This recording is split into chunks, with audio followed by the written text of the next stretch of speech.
Bonjour à tous, bienvenue pour ce nouveau webinaire des rendez-vous experts 11h midi de La Rochelle Technopole. Nous accueillons aujourd'hui et pour la seconde fois, on a ce plaisir, Magali Thomas-Lavielle. Bonjour Magali, Bonjour Gilles, bonjour tout le monde. qui va nous parler, et ça va vous concerner plus particulièrement, donc comment améliorer ou comment performer son profil LinkedIn, et notamment lorsque vous êtes professionnel et que vous recherchez vos clients qui sont eux aussi des professionnels, donc du B2B, principalement, pas exclusivement, mais principalement. En tout cas, c'est toujours intéressant d'avoir un bon profil LinkedIn pour avoir une bonne visibilité et améliorer donc sa prospection clientèle. Donc voilà, Magali va nous parler de tout ça avec des exemples concrets. N'hésitez pas à ouvrir votre profil LinkedIn si vous avez la chance d'avoir un double écran. En tout cas, vous pouvez profiter ensuite du replay de ce webinaire pour mettre en application tous les conseils pratiques de Magali. Voilà, je vous souhaite un bon webinaire et à tout à l'heure. N'hésitez pas à utiliser le chat pour poser vos questions auxquelles Magali répondra uniquement en fin de session pour ne pas être perturbé lors de ce déroulé. Voilà, bon webinaire, à tout à l'heure. Alors, bonjour à tous. Aujourd'hui, nous allons voir comment créer, comme le disait Gilles, un profil LinkedIn attractif, ce qui est en fait la première étape pour pouvoir prospecter en B2B sur LinkedIn. Donc, l'objectif de ce webinaire, ça va être de découvrir les bonnes pratiques et quelques astuces pour créer un profil LinkedIn qui va être attractif pour de la prospection en B2B. La finalité, c'est de bien se présenter auprès de ses prospects, de relayer un message clair sur sa proposition de valeur, sur son offre, et également valoriser son image de marque, que ce soit au niveau de votre image de marque de société, ou si vous êtes indépendant, votre image de marque personnelle. Et enfin, d'être plus facilement repéré sur les moteurs de recherche. Il faut savoir que la plupart de vos prospects ou de vos partenaires vont taper dans Google votre nom pour savoir qui vous êtes, s'ils ne vous connaissent pas. Et LinkedIn apparaît très haut dans les recherches Google. Donc, quand vous avez un bon profil LinkedIn complet, bien renseigné, vous apparaissez aussi dans le moteur de recherche Google. Donc, c'est un écosystème, tout est lié. Donc, votre profil LinkedIn apparaît dans Google, autant faire en sorte qu'il soit représentatif de ce que vous êtes, de ce que vous faites et de ce que vous proposez. Enfin, comme le disait Gilles, je ne vois pas vos commentaires dans le chat pendant la présentation. Donc, n'hésitez pas à mettre des commentaires, à poser vos questions. Et à la fin du webinaire, je remonterai l'ensemble des commentaires pour y répondre. Et puis, on pourra entamer une discussion à la fin du webinaire si vous le souhaitez. Alors, qui suis-je? Je suis Magali Thomas-Lavielle, je fais du conseil en stratégie digitale depuis presque 5 ans. Avant, je travaillais en gestion de projet. Donc aujourd'hui, je conseille les entreprises pour développer une stratégie digitale et en général, je déploie leurs projets une fois que la stratégie est définie. Alors là, on va se concentrer principalement sur LinkedIn. Alors pourquoi LinkedIn? LinkedIn, c'est le réseau social numéro 1 pour les professionnels. Donc c'est vraiment si vous êtes un professionnel et que vous recherchez des partenariats, des prospects, des clients professionnels, c'est sur LinkedIn que concrètement ça va se passer. Quand je dis professionnel, c'est certes des entreprises qui y sont représentées, il y a également des indépendants qui sont sur LinkedIn et des salariés. Donc là, on parle vraiment, on est dans un écosystème pro. Au cours de ce webinaire, ce que je vais faire, c'est que je vais essayer d'illustrer un petit peu mes propos en prenant des exemples. Des fois des contre-exemples, des fois des exemples plutôt vertueux de ce qui peut se faire sur LinkedIn. Juste quelques petites précautions. Donc, les exemples que je vais vous montrer, même s'ils sont super, je vous incite à ne pas les copier-coller pour garder votre authenticité. Puis également, parce qu'après, on voit toujours la même chose et ça devient... voilà, ça perd un petit peu de son impact sur LinkedIn.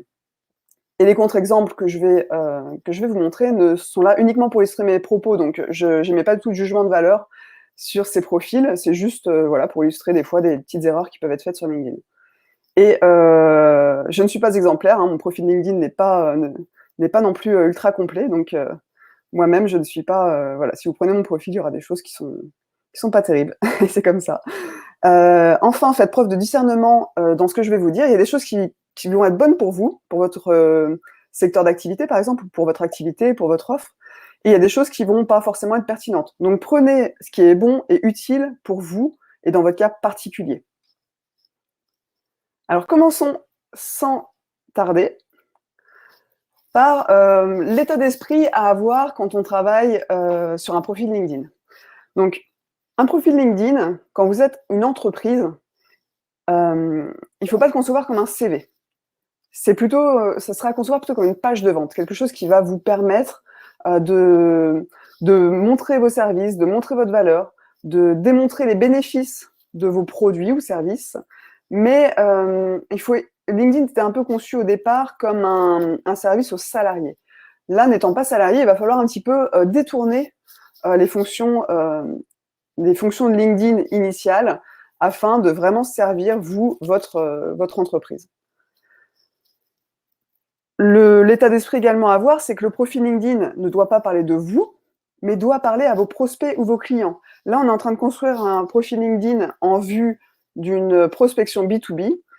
Ce qui doit être impactant dans votre profil LinkedIn, c'est tout ce qui parle à vos clients, à vos prospects. Et ce qui est important également, c'est de pouvoir se démarquer, de créer un profil qui vous ressemble.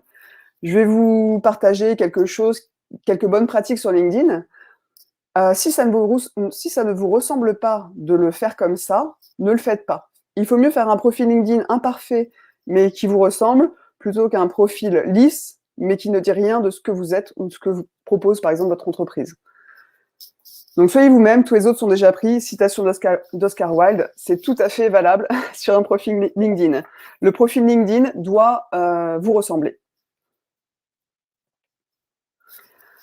Avant de travailler sur votre profil LinkedIn, il y a tout un travail préliminaire qu'on ne va pas faire ici, mais qui est hyper important, qui est de définir précisément quelle est votre offre de service, de produit, quelle est votre proposition de valeur en tant qu'entreprise, qui est votre cible, à qui vous allez vous adresser précisément sur LinkedIn. Vous pouvez avoir différentes cibles. Là, c'est quelle est la cible que vous souhaitez aller chercher sur ce réseau social-là. Donc là, on est plus effectivement sur une cible professionnelle. Et quel est le message qui va lier votre proposition et vos prospects éventuels. Donc ça, c'est la face immergée de l'iceberg. Avant de faire un profil LinkedIn, il faut être bien clair sur son offre, sur sa cible et sur son message. Alors, on ne va pas rentrer là-dedans dans ce webinaire, mais gardez bien ça en tête. Ça va être difficile de travailler sur un profil LinkedIn si vous ne savez pas exactement ce que vous souhaitez cibler et quels sont les objectifs que vous souhaitez atteindre avec votre profil LinkedIn. Alors, commençons sans tarder. Il y a 10 éléments sur un profil LinkedIn. On va les voir ensemble un à un. Et vous allez voir, il y a certains éléments sur lesquels on va passer beaucoup plus de temps que d'autres. Mais on va voir tous ces 10.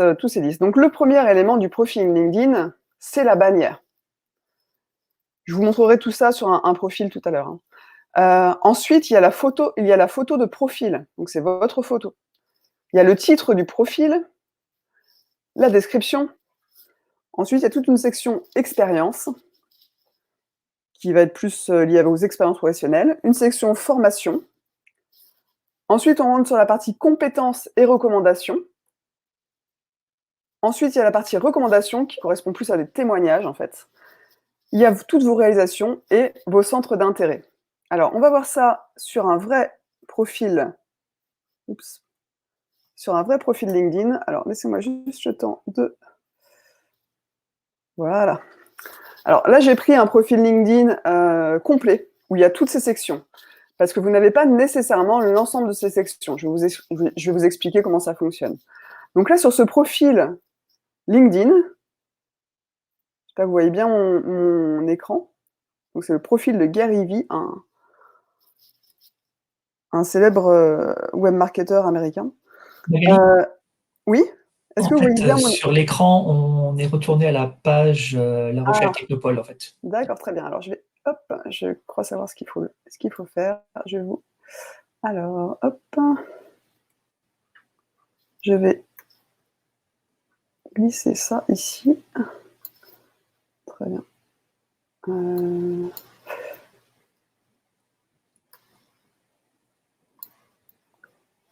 Une petite seconde, je vais devoir...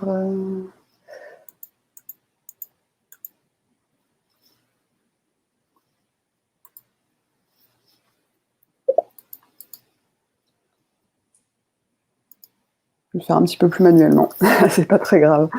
Alors, hop.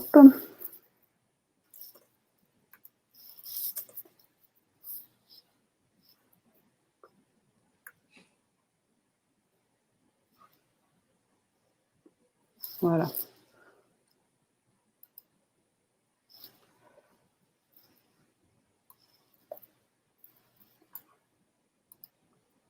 Donc là, normalement, vous devez voir le profil LinkedIn. C'est bon. OK. Ok, merci. Alors, voilà. Donc, je voulais vous montrer un petit peu les 10 éléments que je vous ai cités tout à l'heure. Attends, je vais me mettre comme ça, du coup. Alors, ici, sur la grande partie noire que vous voyez, c'est ce qu'on appelle la bannière LinkedIn. Donc, vous pouvez personnaliser cette bannière. Ici, vous avez la photo de profil. Là, vous avez le titre. Juste en dessous du nom, c'est le titre. Ce que j'ai appelé le titre de profil. Ensuite, vous avez une partie info ou description. Là-dedans, vous pouvez mettre du texte pour expliquer plus en détail, du coup, ce que vous n'avez pas pu mettre dans le titre de profil. Alors, la partie activité est liée à ce que vous diffusez sur votre profil LinkedIn, donc je ne vais pas en parler, ce n'est pas une section à part entière.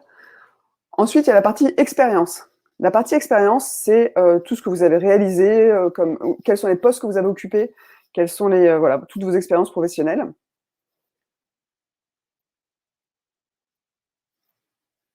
Ensuite, vous avez la partie recommandations. Alors, vous avez la partie compétences et recommandations, qui sont en fait vos différentes compétences professionnelles et même professionnelles, mais ça peut également être linguistique. Et là, les personnes de votre réseau peuvent venir noter en fait vos différentes compétences ou approuver vos compétences. Et enfin, il y a la partie recommandations. Alors LinkedIn appelle les deux recommandations, donc c'est un petit peu, ça peut être un peu confus. La deuxième partie recommandations, ce sont en fait les témoignages. Donc ça peut être des témoignages clients, des témoignages partenaires, des gens avec qui vous avez travaillé, qui vont venir déposer sur votre profil un témoignage. Enfin, vous avez la partie réalisation. La partie réalisation, ça va être tout ce qui est si vous avez écrit un livre, si vous avez eu un trophée, je rentrerai plus en détail là-dessus quand on verra cette partie-là. Et enfin, les centres d'intérêt. Les centres d'intérêt, c'est défini automatiquement à partir des pages que vous aimez et des groupes dans lesquels vous êtes. Donc, on a ces 10 éléments sur lesquels on va travailler, en sachant qu'on va surtout passer du temps sur le haut du profil, ce que j'appelle le haut du profil, c'est-à-dire la bannière, la photo de profil, le titre et la description, et sur la partie témoignage. Les autres ayant plus d'intérêt en tant que salarié qu'en tant qu'entrepreneur. Donc, je vais revenir sur les slides et on va aller voir tout ça en détail.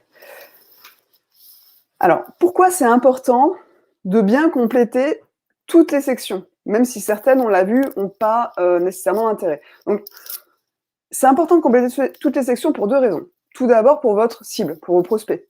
Vous allez avoir des prospects qui vont regarder votre profil en diagonale, et il y en a d'autres qui vont avoir plus de questions et qui vont plus aller regarder sur vos expériences, sur des choses qui pourraient paraître plus secondaires. Donc c'est intéressant de pouvoir offrir à votre cible un maximum d'informations sur vous. Et enfin, c'est important pour l'algorithme de LinkedIn qui va vous classer dans les recherches en fonction de la qualité de votre profil. Et la qualité de votre profil LinkedIn, c'est aussi est-ce qu'il y a suffisamment de sections.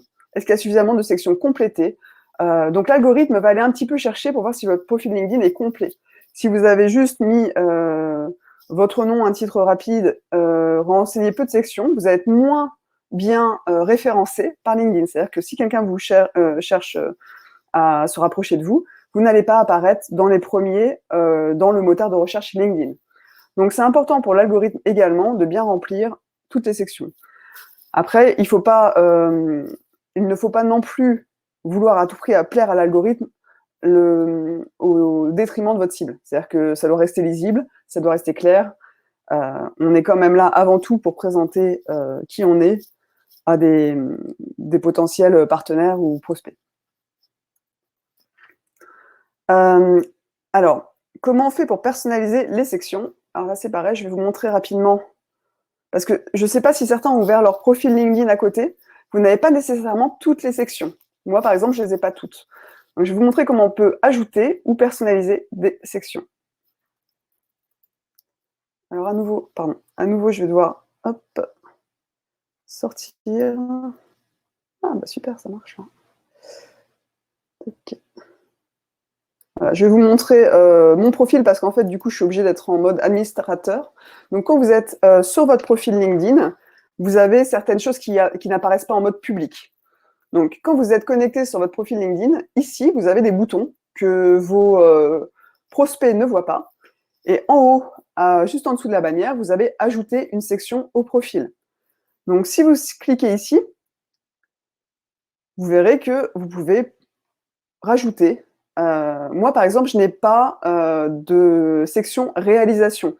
Je n'ai pas encore écrit de livre, je n'ai pas eu de trophée. Pour l'instant, j'ai rien dans la section réalisation. Et quand il n'y a rien dans une section, elle disparaît. En fait, dès que vous rajoutez une expérience, une formation, une information, la section apparaît. Et dès qu'elle est vide, elle disparaît.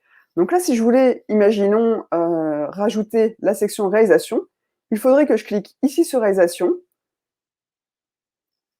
J'ai fait une publication scientifique, imaginons. Donc là, je clique sur plus pour ajouter une publication scientifique. Alors ça ouvre une fenêtre. Donc là, je remplis les différents renseignements liés à ma publication, qui est donc du coup une réalisation. Et une fois que ceci sera fait, automatiquement, j'aurai une section réalisation qui va apparaître dans mon profil LinkedIn. Donc si vous avez des sections qui n'apparaissent pas dans votre profil LinkedIn, c'est ici que ça se passe. Ajouter une section au profil. Si vous voulez supprimer une section, il suffit de supprimer l'ensemble des contenus de la section. Imaginons que vous avez renseigné 2 expériences professionnelles. Si vous ne voulez plus montrer vos expériences professionnelles, il suffit de supprimer une à une vos expériences professionnelles. Donc, si vous allez là sur expérience, vous avez ici un petit crayon, un petit stylo, je sais pas, et vous pouvez, ah zut, ça a bugué. Vous pouvez supprimer des expériences. Et une fois qu'il n'y a plus d'expérience dans la section disparaît. La section n'apparaît que quand il y a des éléments à l'intérieur. Alors, hop, je reviens sur la présentation. Tac. Voilà, donc vous pouvez mettre les sections qui vous semblent pertinentes et retirer celles, au contraire, qui ne vous semblent pas nécessairement pertinentes. Alors, pour faire ces modifications, il faut bien être connecté sur son profil et avoir accès à l'espace, ce qu'on appelle l'espace administrateur. Alors, la bannière, elle est, moi je le vois en regardant les profils LinkedIn, très largement sous-utilisée. Par défaut, vous avez une bannière bleue sur LinkedIn, un genre de fond bleu avec des petits traits. Et en fait, c'est la bannière qui reste très souvent, par défaut, sur les profils LinkedIn. Alors qu'en fait, c'est un espace qui est super utile pour passer un message. C'est vraiment un espace à utiliser, à travailler, parce que c'est une zone qui est assez grande et sur laquelle vous pouvez vraiment passer un message et vous différencier. Donc cette bannière, elle permet de capter l'attention, d'expliquer ce que vous faites et également de vous démarquer. Donc les bannières bleues par défaut vous permettent pas de vous démarquer et de passer un message. Donc c'est vraiment une opportunité, cette bannière. Donc tirez profit de cet espace pour transmettre un message. Qu'est-ce qu'on peut mettre sur la bannière? On peut mettre une image, simplement. On peut mettre une image plus un texte, un message, une accroche. Ou on peut mettre un fond uni plus un texte. Il y a beaucoup de choses. On peut faire différentes combinaisons sur cette bannière. Alors, en image, qu'est-ce qu'on peut mettre sur une bannière? On peut mettre différentes choses, et là, ça va vraiment dépendre de votre secteur d'activité, de votre activité, en fait. Vous pouvez mettre une photo qui illustre votre secteur d'activité. Si vous êtes dans un secteur d'activité qui peut être illustré facilement par une photo, n'hésitez pas. Vous pouvez mettre des photos de vos produits. Alors, je voulais vous montrer cette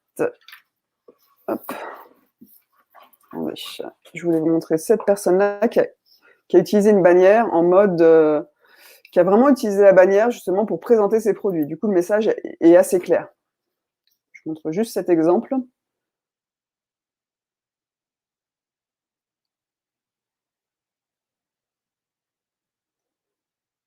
Donc, cette personne a directement mis sur sa bannière ses produits. On voit assez rapidement, en une image, qu'il s'agit, on voit de cosmétiques, on voit un citron, on imagine que c'est naturel. Donc en fait, rien qu'avec une seule photo de bannière, on peut déjà passer beaucoup de messages sur son activité et sur son offre, sur sa proposition de valeur. Là, en l'occurrence, des produits.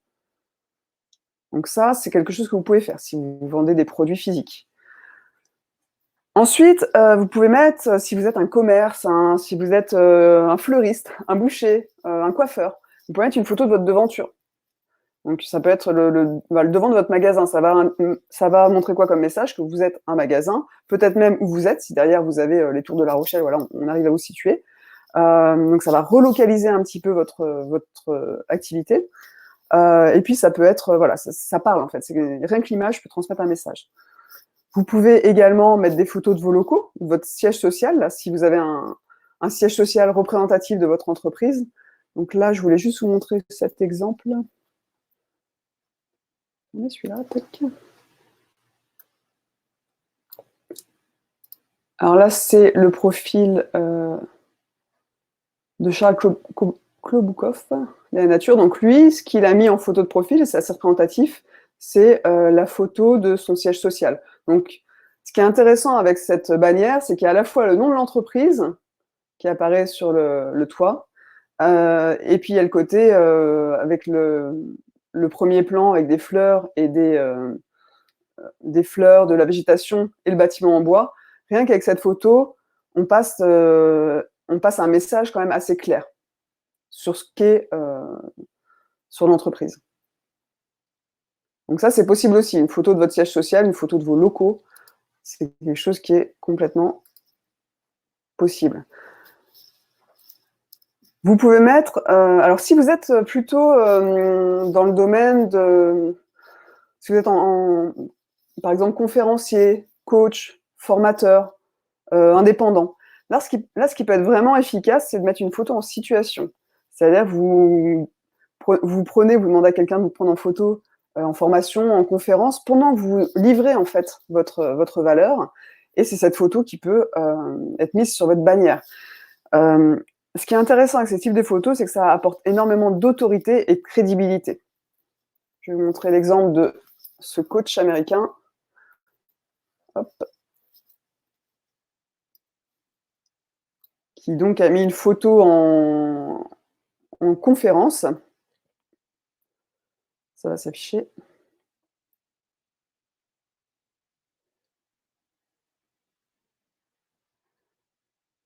Donc là, il a mis une photo en conférence, donc on le voit acclamé par la foule, avec une foule qu'on imagine nombreuse, une salle de conférence qui a l'air grande avec des écrans, etc. Donc ça, typiquement, si vous êtes coach, conférencier, formateur, consultant, une photo en situation apporte, voilà, là on dit bon ok, c'est du sérieux. Donc ça peut être intéressant si vous êtes dans ce type de profession. Photo en situation. Après, voilà, faut trouver le bon... faut y penser en fait. Dès que vous avez une conférence, même une formation, de penser à demander à quelqu'un de vous prendre en photo, par exemple. Donc ça, c'est plutôt pour les indépendants, je dirais. Autre chose qui peut être vraiment utile en termes d'autorité, c'est des photos de vos grands moments, de vos succès. Si vous êtes champion de ski ou champion olympique, je sais pas, une remise de trophée. Ou bien si vous avez accompagné un client célèbre, une photo avec ce client célèbre. Donc ça, c'est vraiment les photos des grands moments, quelque chose qui va montrer que vous avez apporté de la valeur à quelqu'un, ou vous avez récolté, en fait, eu des résultats par rapport à votre travail, par exemple. Ensuite, alors là, c'est pour ce qui est photo. Donc les photos en elles-mêmes, elles peuvent parler et c'est pas nécessaire d'ajouter un texte. C'est pas forcément nécessaire d'ajouter un texte. Mais on peut également plutôt passer un message avec une phrase d'accroche et auquel cas, on va mettre la photo plus en retrait. On va passer moins de messages avec la photo et plus avec le texte. Donc si vous voulez mettre un texte, une accroche, dans ce cas-là, choisissez une image plutôt neutre, qui ne va pas attirer le regard. Si c'est le texte qui doit attirer le regard, effacez un peu l'image. Enfin, effacez dans le sens où vous mettez une image neutre, un paysage, ou même un fond uni. Donc si vous mettez un texte, fond uni, une image plutôt neutre, ou alors assurez-vous que la photo et le texte, déjà ne chevauchent pas l'une sur l'autre, que ce soit lisible et que ça soit complémentaire en termes de message. C'est-à-dire, si vous mettez une photo et un texte, que les deux veulent dire, enfin, passent le même message. Alors, si vous mettez un message, ok, un message sur la bannière, super, mais je mets quoi? Donc, les messages que vous pouvez mettre sur votre bannière, c'est tout ce qui est autour du problème que souhaite résoudre votre cible. Pourquoi? En fait, la bannière, c'est une accroche. Donc, il faut tout de suite aller montrer à votre prospect potentiel ce que vous pouvez lui apporter comme valeur. Donc, quels sont les problèmes, quelles sont les questions qu'il se pose, auxquelles vous pouvez répondre. Ça, vous pouvez très bien le mettre sous forme de questions ou sous forme d'accroche sur votre bannière. Ensuite, ça peut être votre promesse, votre proposition de valeur. Donc là, on avait vu les produits, par exemple, ça peut être juste du coup un message autour de vos produits. Qu'est-ce que vos produits vont apporter à votre prospect? Qu'est-ce que votre service va apporter comme transformation à votre cible? Ça peut être aussi un message autour de vos valeurs. Donc de vos valeurs ou des valeurs de votre entreprise, bien entendu. Ou bien une citation inspirante qui va relayer un message que vous souhaitez en adéquation avec le message de votre entreprise. Donc tout est à peu près possible sur cette bannière en termes de message. Je vous montre juste ce profil. Donc c'est à nouveau un coach américain qui lui a mis un message sur sa bannière.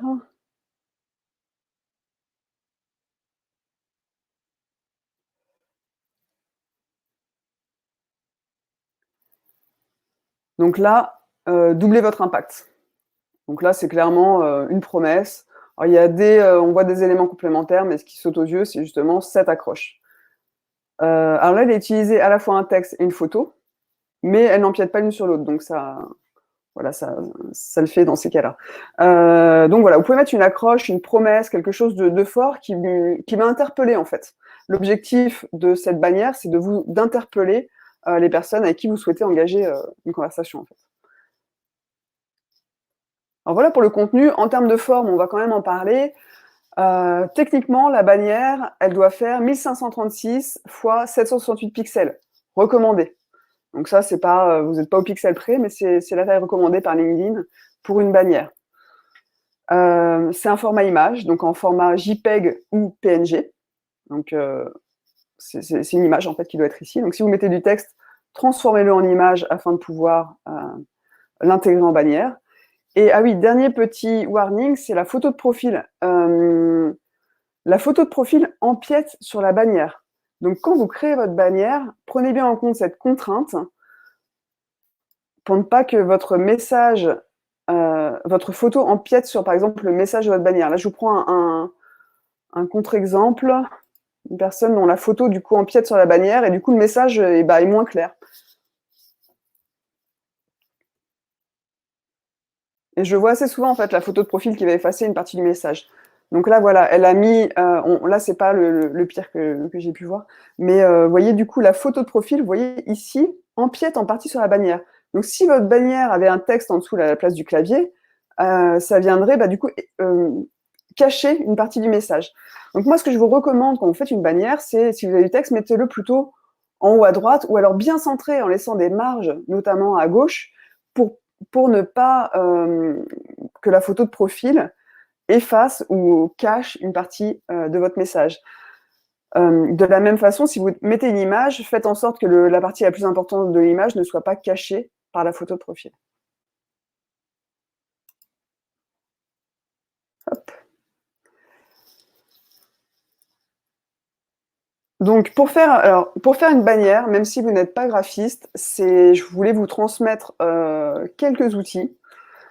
Le premier, que vous connaissez peut-être, c'est Canva, qui permet de faire des bannières, je vais vous le montrer, qui permet de faire des bannières LinkedIn assez rapidement. Et je vous ai mis également 2 sites de photos, d'images libres de droit, que vous pouvez utiliser sans restriction sur votre profil LinkedIn. Donc ces images-là, vous pouvez y aller, vous pouvez les utiliser, elles sont libres de droit, vous avez le droit de les utiliser. Donc si je vais sur... alors quand je dis en 5 minutes, c'est réel. Hein.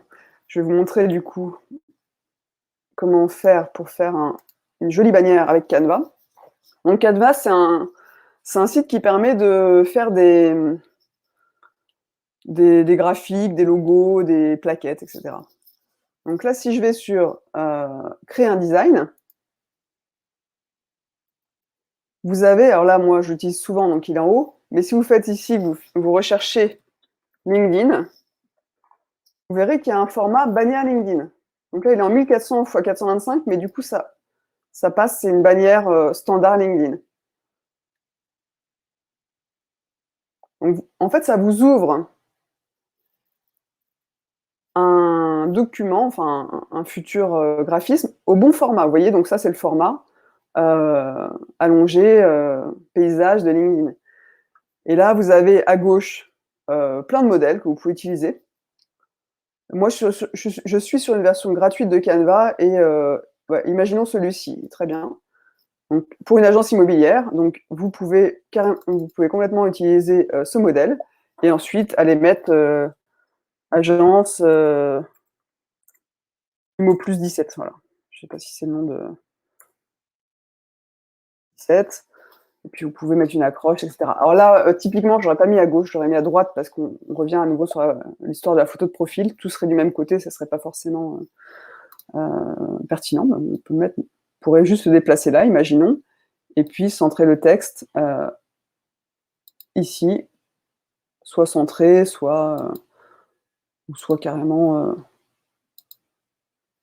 Alors moi c'est tout petit, donc je vois pas tout, mais imaginons qu'on le mette à, hop, voilà, complètement à droite. Et puis ensuite, il suffit de cliquer sur télécharger.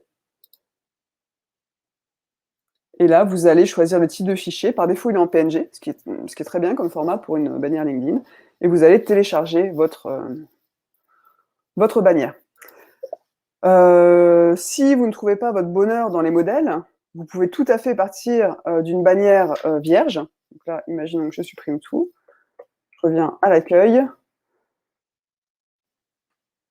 Vous pouvez tout à fait partir d'une bannière vierge, importer. Alors, on va faire ça. Créer un design. Hop. Bannière LinkedIn.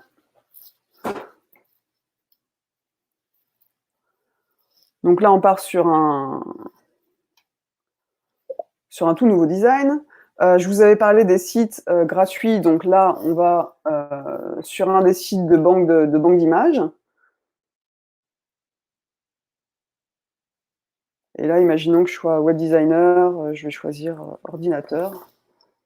Hop.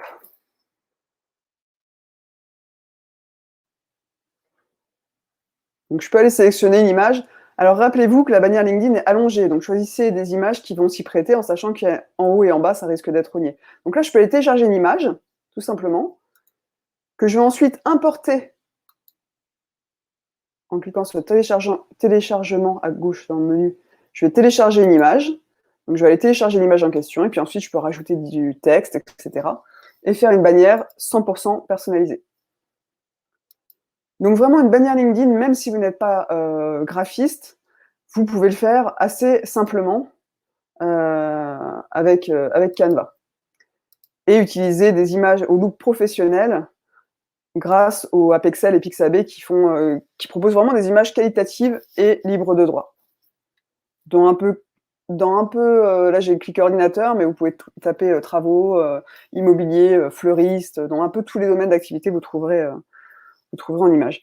Donc, en résumé, j'ai passé pas mal de temps sur la bannière parce que c'est un des éléments les plus importants. En résumé, il faut utiliser la bannière. Ne pas l'utiliser, ça serait vraiment dommage parce que c'est un espace, c'est une vraie opportunité de faire passer un message. C'est un vrai espace qui vous est donné pour faire passer votre message. Utilisez-le. Nous allons passer au point numéro 2, la photo de profil. Alors, à quoi ça sert la photo de profil sur LinkedIn ? Un des premiers objectifs de la photo de profil, c'est de renforcer la confiance. Une photo, un profil sans photo, on ne sait pas tellement à qui on s'adresse. Et au-delà de la notion de B2B, business to business, on travaille entre entreprises, on travaille surtout ce que j'appelle en P2P, people to people. C'est-à-dire que les gens, ils vont vouloir travailler avec quelqu'un. Donc, ils vont vouloir savoir à qui ils s'adressent. Ils vont vouloir voir votre tête. Et les personnes qui disent oui, mais moi, je ne veux pas trop mettre de photos sur Internet, dans ce cas-là, c'est très compliqué de vouloir faire de la prospection sur les réseaux sociaux dans l'anonymat. L'objectif, c'est la visibilité. Et il faut donner aux personnes ce qu'elles attendent, notamment qui vous êtes, à quoi vous ressemblez. Voilà. Donc, ça va renforcer la confiance. Ça va crédibiliser votre image de marque si la photo est bien faite. Si la photo a un look pas tellement pro, vous allez renvoyer une image pas tellement pro de votre entreprise ou de votre activité. Si votre photo est pro, eh bien, ça va vous crédibiliser. Et ça va servir l'image de votre entreprise, mais également votre image personnelle. Et ça va permettre de faire bonne impression. C'est comme dans la vraie vie, quand une personne tombe pour la première fois sur votre profil LinkedIn, avec la photo, vous allez faire plus ou moins bonne impression. Et au niveau des stats LinkedIn, il disait qu'un profil avec photo permettait d'avoir 7 fois plus de chances d'être contacté. Donc, si vous utilisez LinkedIn pour prospecter en B2B, pour trouver des partenaires, pour trouver des clients, ou même pour trouver des fournisseurs, etc., une bonne photo, c'est 7 fois plus de chances d'être contacté. Donc, c'est un élément important du profil. Au niveau du cadrage, on recommande un cadrage gros plan ou plan poitrine. Donc, gros plan, si vous voyez sur l'image, c'est autour du visage. Un petit peu resserré autour du visage. Et le plan poitrine va inclure les épaules. Donc, cherchez un cadrage dans ces eaux-là.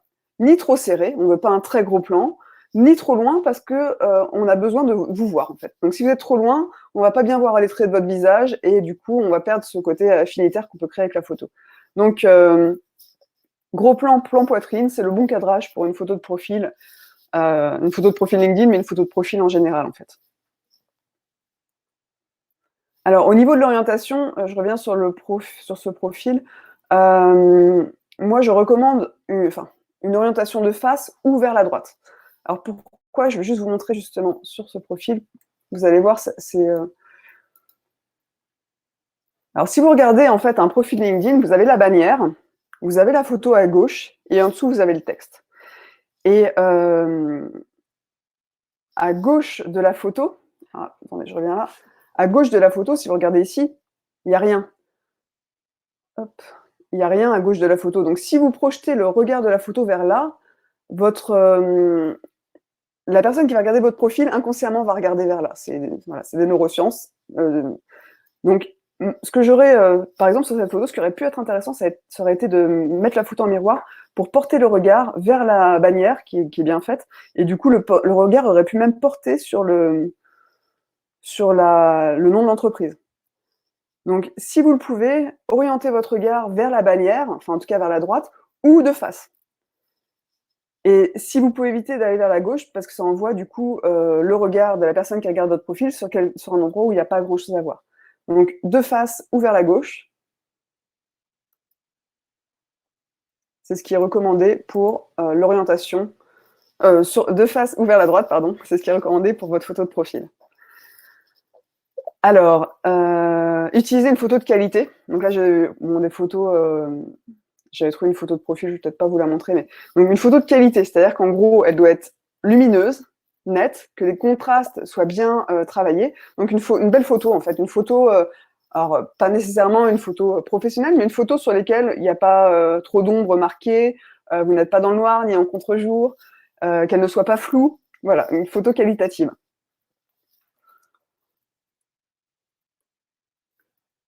En termes de recommandations, évitez les selfies. En fait, ça se voit, même si vous êtes loin, au niveau de vos épaules quand vous faites un selfie. Et le selfie a une connotation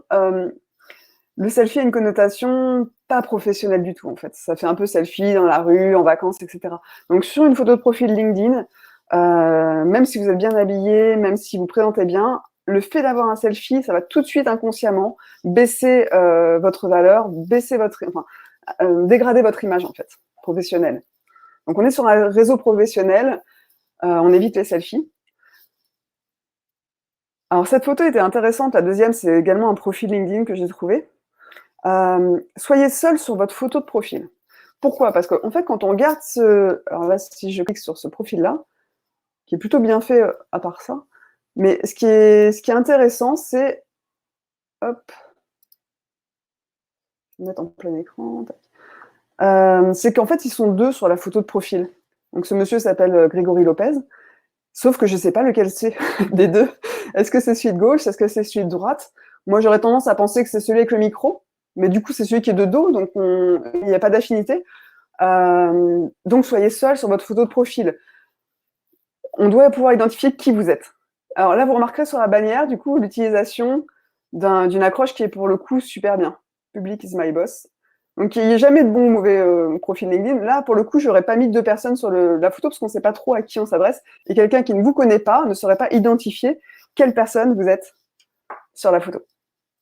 Hop, je reviens là. D'autres choses, soignez l'arrière-plan.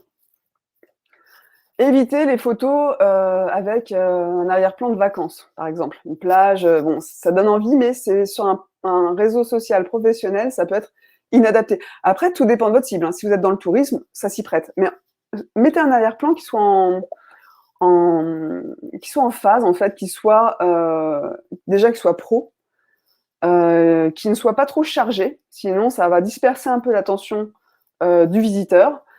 Si vraiment vous n'avez pas d'arrière-plan qui soit en phase avec votre métier, par exemple, ou votre secteur d'activité, vous pouvez mettre un fond uni, donc posé sur un mur blanc, ou un fond flouté.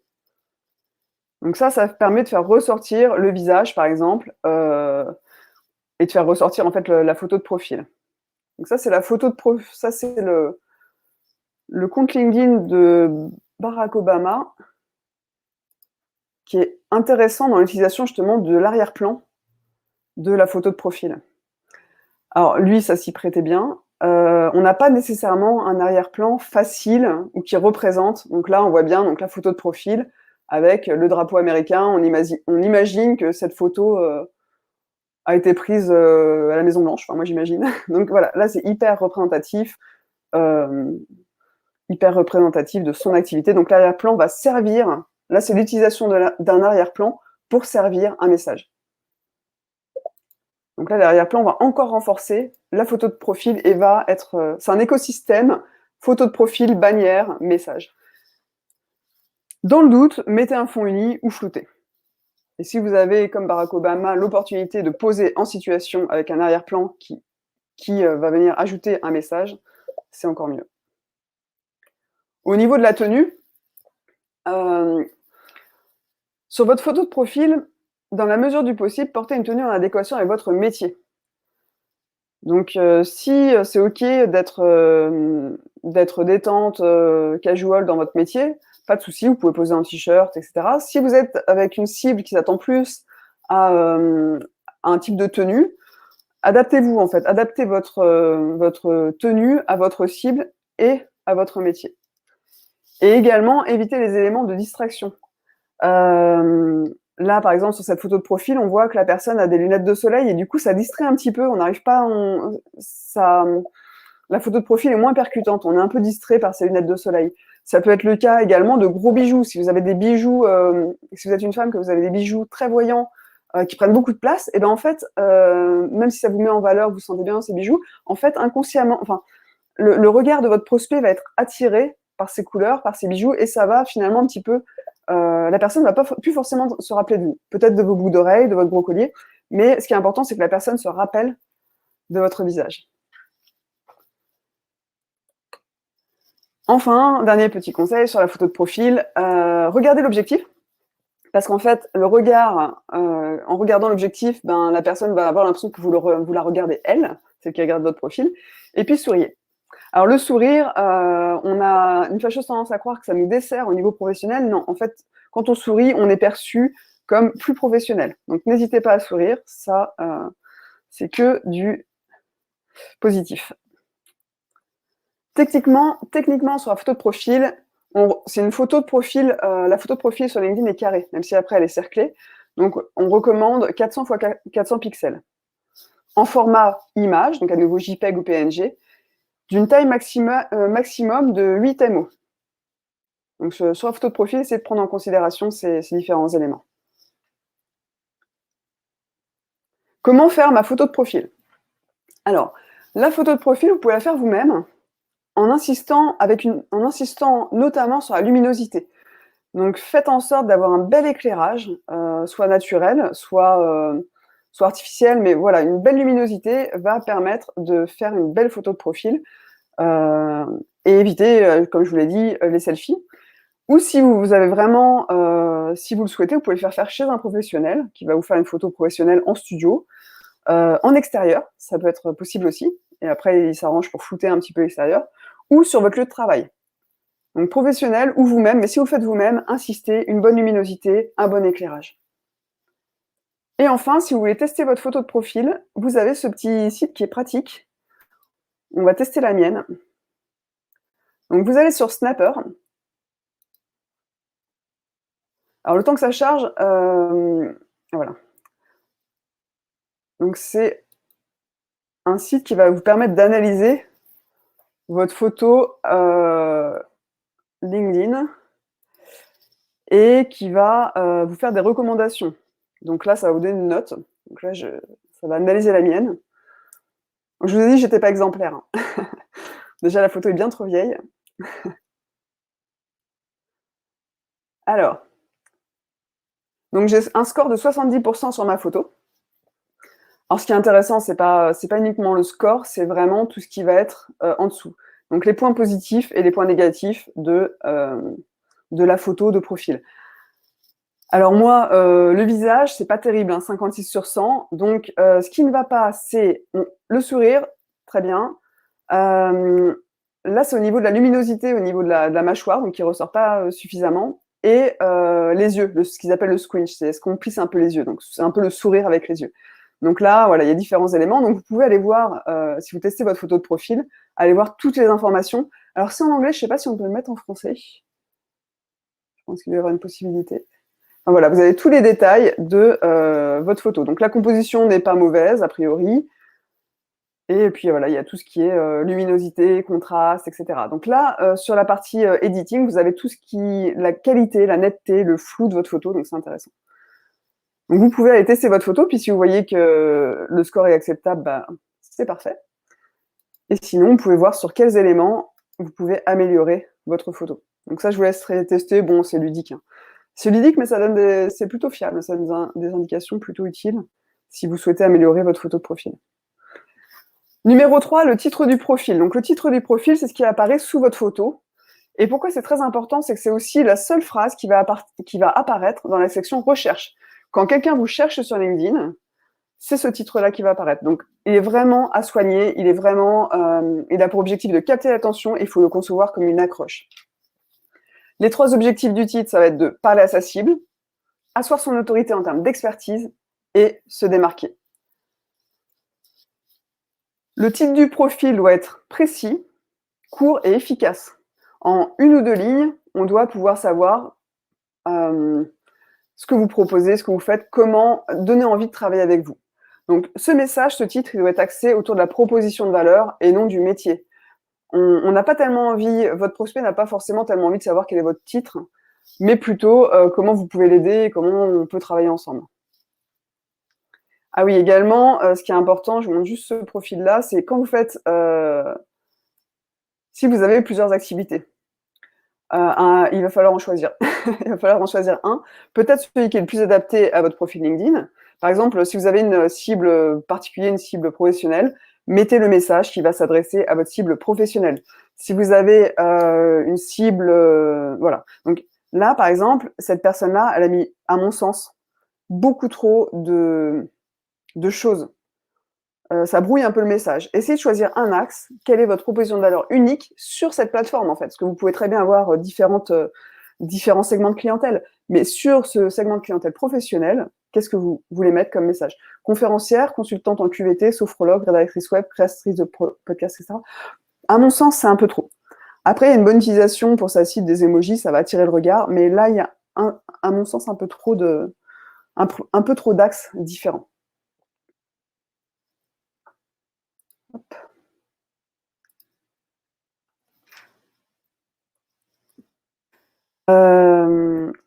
Il reste 10 minutes, je vais accélérer un peu.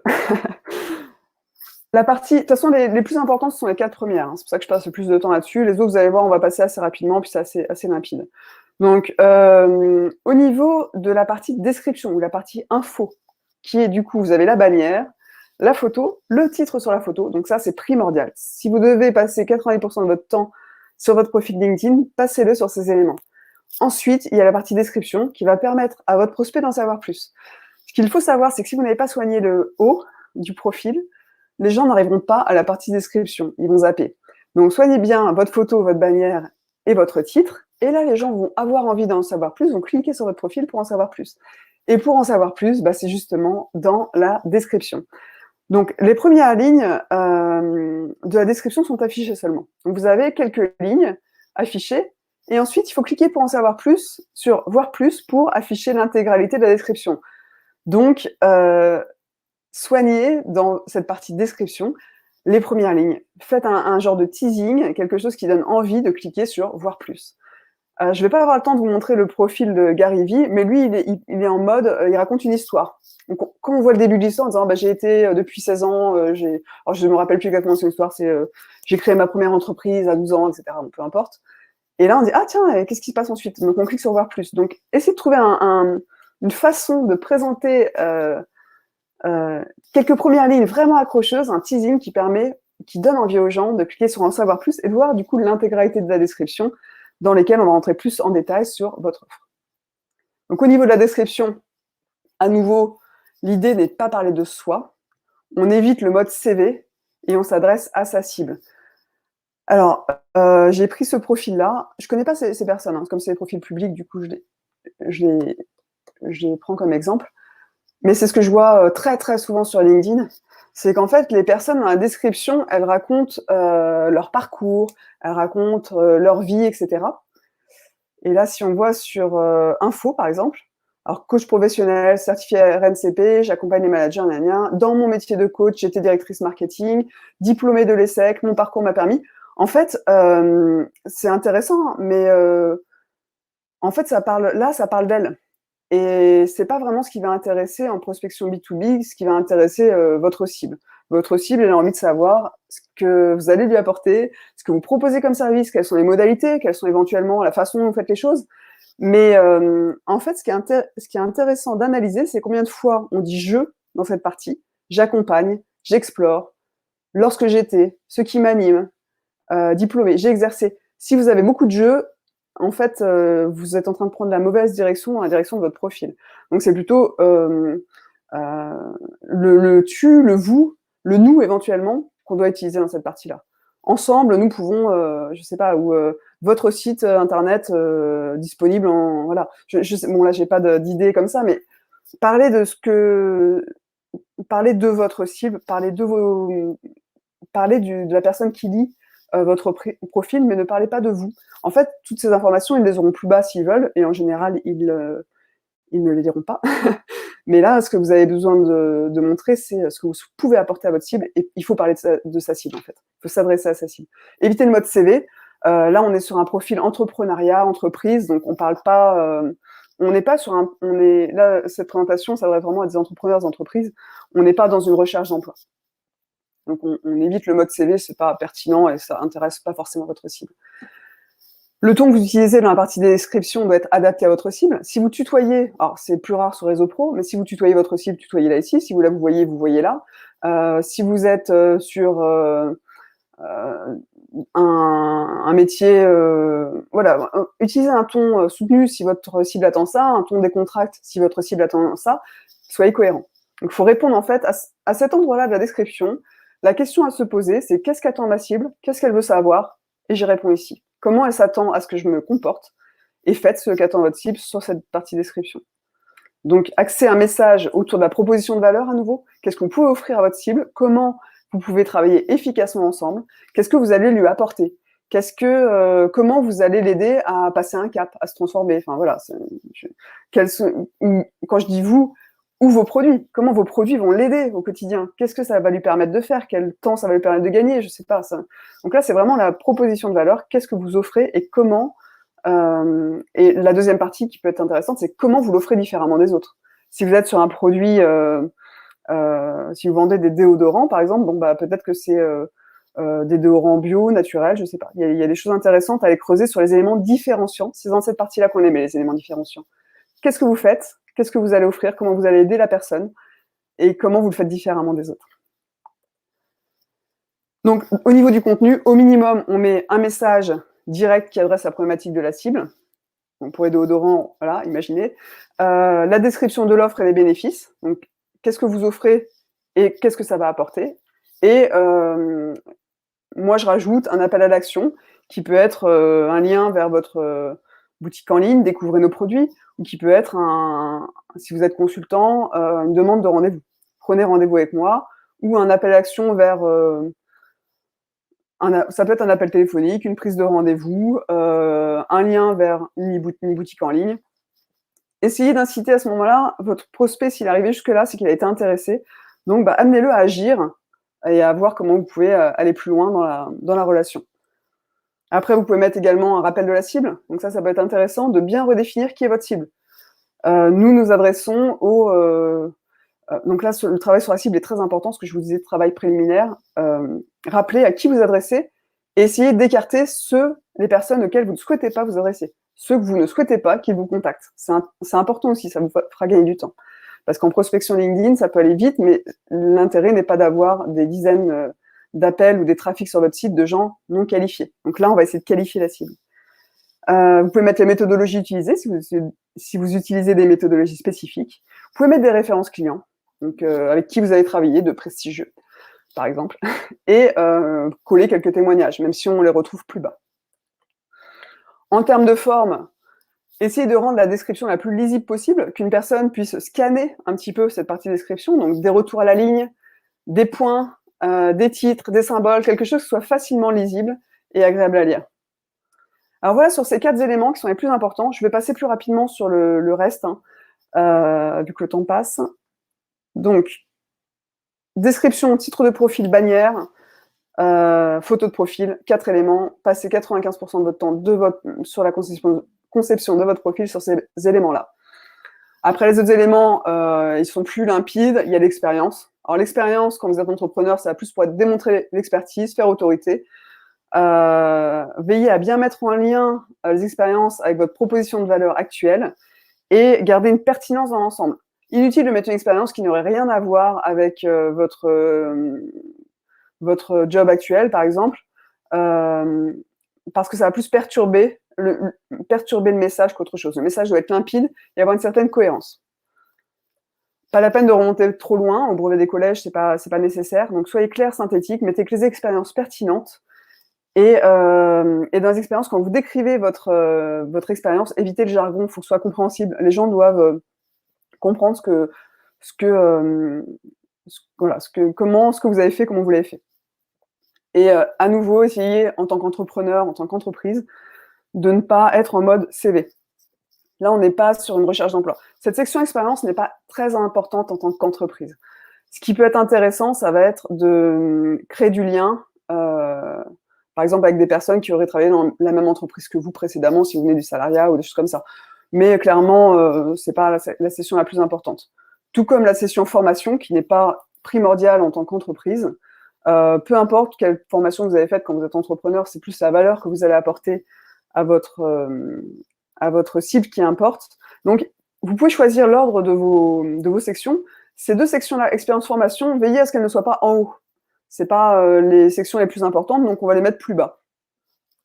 À nouveau, dans la formation, on ne va pas tout mettre. Ah, je parlais du brevet, je me suis trompée, c'est l'expérience. Donc, sur la formation, ne mettez pas tout, mettez ce qui est pertinent. Pas la peine de mettre les mentions, voilà. Ça importe peu votre cible, finalement. Ce qui peut être intéressant, comme pour les expériences d'entreprise, c'est d'essayer de créer du lien avec des gens qui auraient fait le même parcours, la même école, la même promo.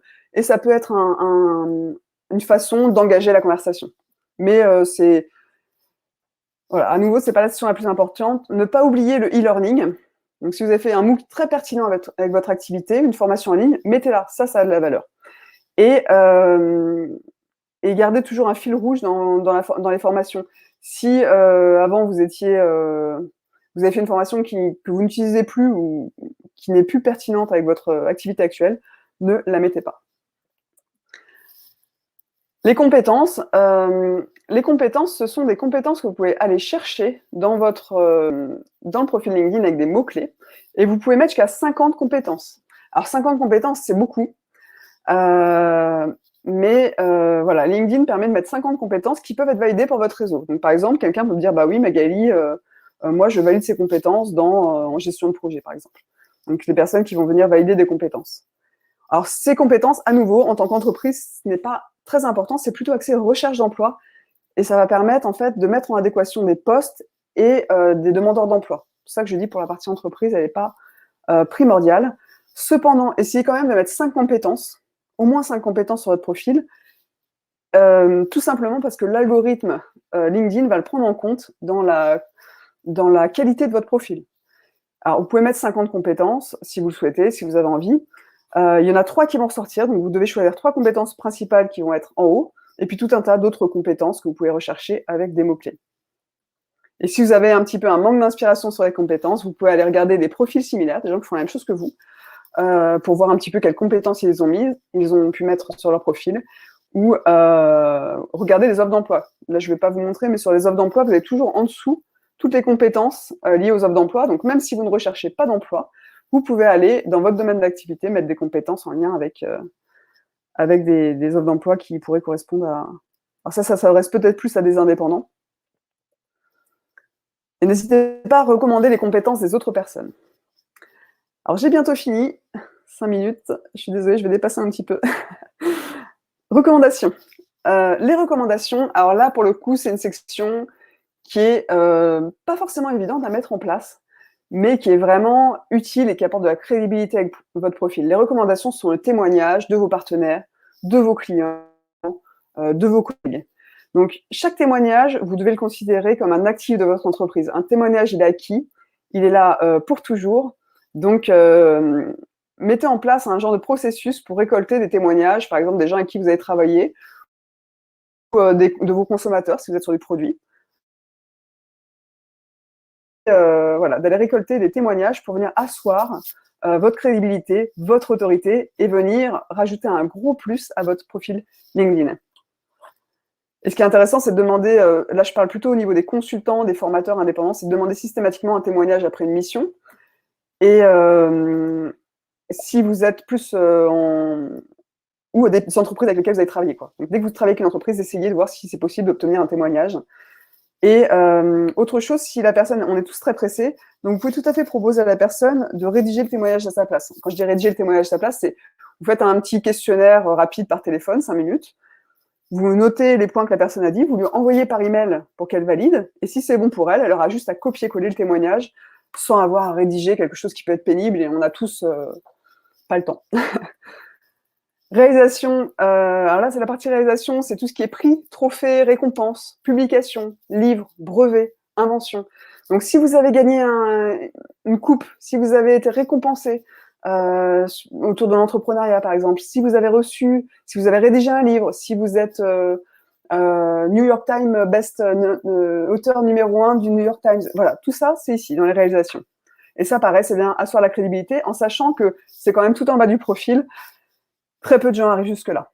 Mais ça peut venir voilà, crédibiliser un petit peu votre profil. Et enfin, les centres d'intérêt. Les centres d'intérêt, en fait, c'est les pages que vous suivez et les groupes dans lesquels vous êtes. Donc là, si je prenais le profil d'Emmanuel Macron, vous allez voir, c'est assez... En fait, le truc, c'est qu'il faut que ce soit cohérent. Si les pages que vous suivez... Hop, les pages que vous suivez, les groupes dans lesquels vous êtes, doivent être à nouveau, il doit y avoir un fil rouge, ça va être cohérent avec votre profil. Et là, si on regarde le profil d'Emmanuel Macron, donc si on va tout en bas de son profil, donc on va aller voir ses centres d'intérêt. Et donc, ces centres d'intérêt, gouvernement, présidence de la République, En Marche, Édouard Philippe. Donc là, c'est cohérent. Donc l'idée, c'est d'avoir... faites attention quand vous suivez des groupes, quand vous likez quand vous suivez des personnes, que voilà, que ça soit... Sachez, soyez conscient que ça va apparaître sur votre profil LinkedIn. Donc, faut qu'il y ait une certaine cohérence là-dedans. Hop. Voilà, nous arrivons à la fin de la présentation. Désolée, j'ai dépassé un petit peu. Il y avait beaucoup de choses à dire. Je pourrais aller encore plus loin sur le profil LinkedIn parce que voilà. Mais je vous laisse un petit peu aussi regarder de votre côté. Je vous laisse pas comme ça. Il y a un lien vers un guide à télécharger qui a été écrit par LinkedIn et qui est intéressant à lire. Alors, tout n'est pas forcément bon à appliquer et à apprendre, mais au moins vous comprendrez comment servir l'algorithme LinkedIn. Restez conscient qu'il faut d'abord servir votre prospect, que votre profil LinkedIn doit d'abord parler à votre prospect, à votre cible, mais également à l'algorithme. Vous ne devez pas écrire votre profil juste pour l'algorithme, sinon votre prospect va trouver ça horrible. Mais là, il y a le guide LinkedIn, donc vous pouvez cliquer sur le lien pour le télécharger, et c'est un guide qui a été écrit par LinkedIn et qui permet en fait de voir comment faire pour avoir un profil vraiment complet et visible sur LinkedIn. Donc ça, vous pouvez le télécharger sur Internet. Merci à tous de m'avoir écouté. Je vais redonner la main à la Technopole. Je vous remercie. Merci beaucoup. Magali. Désolée d'avoir un petit peu dépassé. J'essaie de faire tenir. Je pense que c'était fortement intéressant. Donc, dans ces cas-là, on garde effectivement le public et puis 5 minutes, c'est tolérable. Je ne sais pas si tu peux avoir accès au chat. Au commentaire, yes. En général, les questions ont été plus ou moins répondues entre participants. D'accord. Je n'ai pas noté quelque chose qui restait sans réponse. Donc, voilà, c'est la communauté qui a joué son rôle également. Donc, merci à tous à nouveau d'avoir été présents. Merci à toi, Magali, parce que personnellement, je regardais mon profil en même temps que ta présentation et je me disais, oulala, j'ai du boulot, pardon. C'est le bureau qui me manque en fait. Donc rendez-vous demain pour tous ceux qui sont inscrits, et il y a encore des places pour ceux qui ne sont pas inscrits, pour un webinaire effectivement avec plusieurs intervenants, des gens de la région, du service start-up, du service du département numérique, Michael de BPI ainsi que Rodolphe Vauzel, effectivement, de la D2RT, pour répondre vraiment à toutes les questions de financement des startups pendant cette période délicate, une fois de plus. Et puis, on a quasiment finalisé tout le programme pour la semaine prochaine, donc pas mal de choses à venir que vous retrouverez sur notre page entreprise de Livestorm. En tout cas, merci à tous à nouveau. Merci de votre fidélité. Merci Magali de ton expertise et de ton partage d'expertise surtout. Et à très bientôt. Ciao, ciao.